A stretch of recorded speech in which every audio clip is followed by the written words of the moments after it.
అయితే వివరించారు కౌశిక్ రెడ్డి గారు, దాన్ని తీవ్రంగా ఖండించేది అవసరం ఉంది. అసలు పెద్ద నాయకులు వాళ్ళ పార్టీలో హరీష్ రావు గారు, కేటీఆర్ గారు, వారిద్దరు కంట్రోల్ చేయాలి. ఎందుకంటే ఒక దళిత లెజిస్లేటరు ఎంపీగా ఉండే వారిపైన ఏదైతే ఇలాంటి వ్యాఖ్యలు చేసినారో అసలు వారికి లేదు, దళితులపైన ఏమైనా ప్రేమ లేదు. ఎందుకంటే మనకు తెలుసు, అప్పుడు కేసీఆర్ గారు దళిత ముఖ్యమంత్రి చేస్తానని చెప్పి పక్కకు పెట్టినాడు. తర్వాత చాలామంది దళిత సంఘాలు అరే వర్కింగ్ ప్రెసిడెంట్ అనేది చేయండి టీఆర్ఎస్లో అని చెప్పినప్పుడు లేదు లేదు నాకు కొడుకుని చేస్తానని చెప్పి కేటీఆర్ని చేయడం జరిగింది. అంటే దళిత వ్యతిరేకంగా ఎప్పుడు కూడా వారు వివరిస్తున్నారు, ప్రజలు చూస్తున్నారు.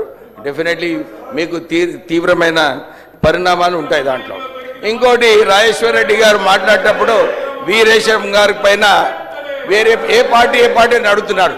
వారు మర్చిపోతున్నారు, కేసీఆర్ గారు వేరే పార్టీ కాంగ్రెస్ పార్టీ నుంచి తీసుకొని మంత్రులు చేస్తున్నారు. ఆ సమయం అంతా మర్చిపోయినారు రాజేశ్వర్ రెడ్డి గారు. సో ఇలాంటి తరుణంలో ఆల్రెడీ నిన్న హరీష్ రావు గారు ఏదైతే రాఘవ కన్స్ట్రక్షన్స్ పైన వ్యాఖ్యలు చేసినారో, అరే వినండి అయ్యా, మీ గురించే మాట్లాడుతాం, మీ డిమాండ్ గురించి కొద్దిగా వినండి మంచిగా. వాళ్ళకు భయం ఉన్నది. యాక్చువల్లీ అధ్యక్ష, నిన్న వారు డిమాండ్ చేసినప్పుడు ఇమ్మీడియట్లీ ఎంక్వైరీ పెట్టమని చెప్పి మేము అనౌన్స్ చేయడం జరిగింది. కానీ వారు మళ్ళీ కూడా ధర్నా చేస్తుంటే మా ముఖ్యమంత్రి గారు వచ్చి సరే నేను ఒక సిబిసిఐడి ఎంక్వైరీ పెడతానని చెప్పి వారు అనౌన్స్ చేయడం జరిగింది. కానీ వారు నిజంగానే ఎడ్యుకేటెడ్. సిబిసిఐడి ఎంక్వైరీ అంటే ఏంది, హౌస్ కమిటీ అంటే ఏంది అర్థం చేసుకోవాలి. ఎప్పుడన్నా ఏదైనా పాలసీ డిసిషన్ చేంజ్ ఉంటే అప్పుడు హౌస్ కమిటీ వేసి పాలసీ చేంజెస్ ఏం చేయాలని చెప్పి హౌస్ కమిటీ ఉంటుంది. నిజంగానే ఏమైనా ఎంక్వైరీ చేయాలంటే కరెక్ట్ సంస్థ అది సిబిసిఐడి. అందు గురించి సిబిసిఐడి ఉంది. లేకపోతే అన్ని కేసులు కూడా హౌస్ కమిటీ వేస్తే మరి సిబిసిఐడి పని ఏముంటుంది అధ్యక్ష? అంతేగాక వారి కేటీఆర్ గారి సొంత చెల్లెలే ఆమెనే డిమాండ్ చేసింది, అరే మా పైన హౌస్ కమిటీ వేయాలని చెప్పి. దాని గురించి ఏం మాట్లాడతలేరు. ప్రొద్దున ముఖ్యమంత్రి గారు హరీష్ రావు గారు 300 ఎకరాలు ఉన్నాయి హౌస్ కమిటీ వేయాలని చెప్పినప్పుడు కేటీఆర్ గారి ముఖం అయితే చాలా సంతోషంగా కనిపిస్తున్నది. ఎందుకంటే బాబా పైన ఏదైతే ఎంక్వైరీ చేస్తున్నారో చాలా మంచి విషయం అని చెప్పి చూడండి నవ్వుతున్నాడు కేటీఆర్ గారు.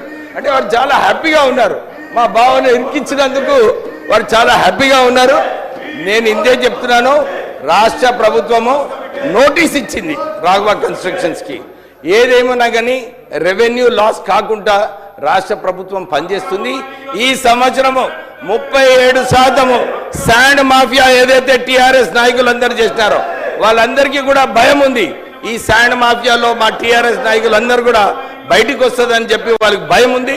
వారు సిబిసిఐడి ఎంక్వైరీ వద్దు, మాకు కేవలం హౌస్ కమిటీ ఎందుకు అడుగుతున్నారంటే వారికి తెలుసు ఆల్రెడీ మా లెజిస్లేటివ్ అసెంబ్లీ అఫేర్స్ మంత్రివర్యులు మా డిప్యూటీ ముఖ్యమంత్రి గారు చెప్పినారు, ఇంతకుముందు వేసిన హౌస్ కమిటీస్ ఇప్పటి వరకు రిపోర్ట్స్ కూడా రాలేదని.